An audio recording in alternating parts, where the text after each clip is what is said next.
Hey y'all, today we're making a gluten-free 5-can soup. This is based on a Weight Watchers recipe that has been around for a long time, and we're gonna tweak it just a little bit to make it safe for you. This is a cheap and affordable recipe. It literally should cost you $4 to $5 to make for a serving of probably 4 to 5 people. It's quick, comes together in no time. You can tweak it some more to make it more of your own recipe and not my recipe. So let's just jump right in. I'm Jamie with SavorySaver. I share gluten-free recipes, tips, tricks, and resources to make your gluten-free lifestyle easier. So please hit that subscribe button and let's get started. So our soup is bubbling away in the pot.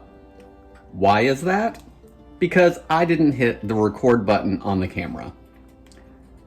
Since I think you can probably handle dumping a can of something into a pot, let's just go over the ingredients on how we made this soup. Ingredient number 1 is a can of ready-made garden vegetable soup. Most Weight Watchers recipes use a can of minestrone, which of course has pasta in it and it is not gluten-free. So to substitute that out, I just grabbed a can of ready-made garden vegetable soup that is gluten-free.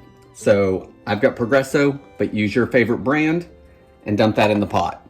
This is all over medium-high heat because all we're doing is heating everything through. The next ingredient is a can of mixed vegetables, undrained. Open it up, dump it in.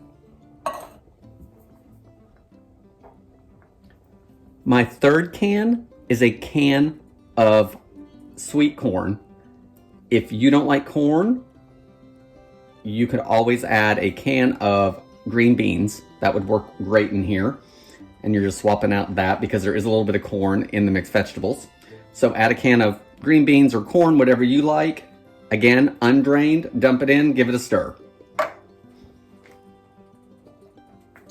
Can number 4 is a can of diced tomatoes. I'm using just plain diced tomatoes, but if you like Rotel, use a can of that. If you like tomatoes with Italian seasons in them, different seasonings in them, then grab a can of that and put it in here. That would work great.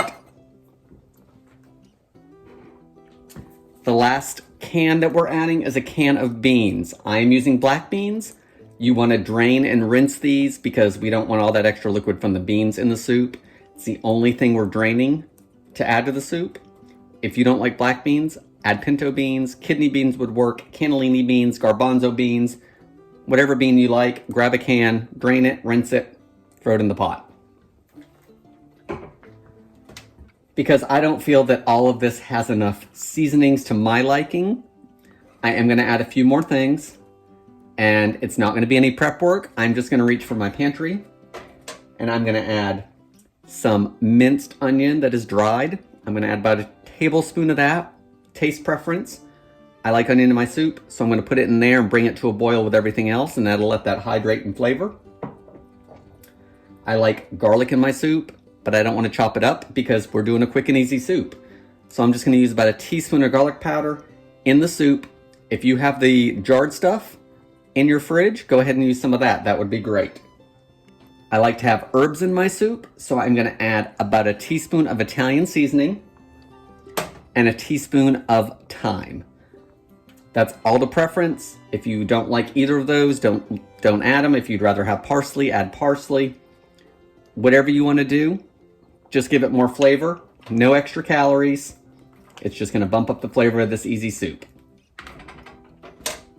Everything, of course, usually in soup is seasoned with salt and pepper. So I am going to add a couple big pinches of black pepper. I am not adding any salt. There's a lot of salt in the ingredients in the soup.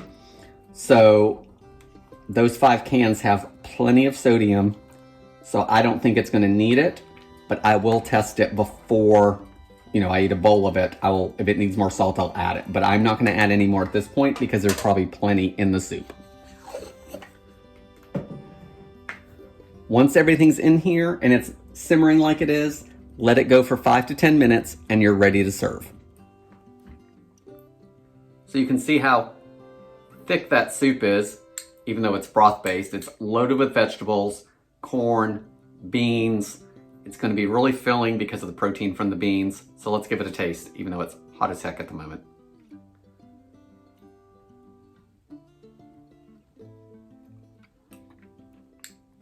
This is an easy soup. I don't feel it needs any salt.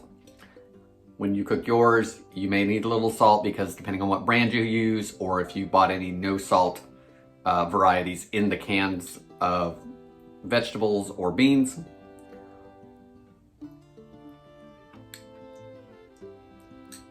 The pot over here is almost full. You're gonna get at least 4 servings, probably 6 or so, depending on how big of a soup eater you are. Under $5, we probably have it down around $4, especially if you got anything on sale.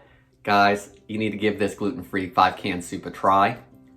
I hope you like the recipe. Please leave me any comments below and let me know what you think of a 5-can soup. Is that something you're gonna make? Is it not because you don't like canned vegetables? You could always swap some of that stuff out for frozen. I hope to see you on the next video. Thanks for watching.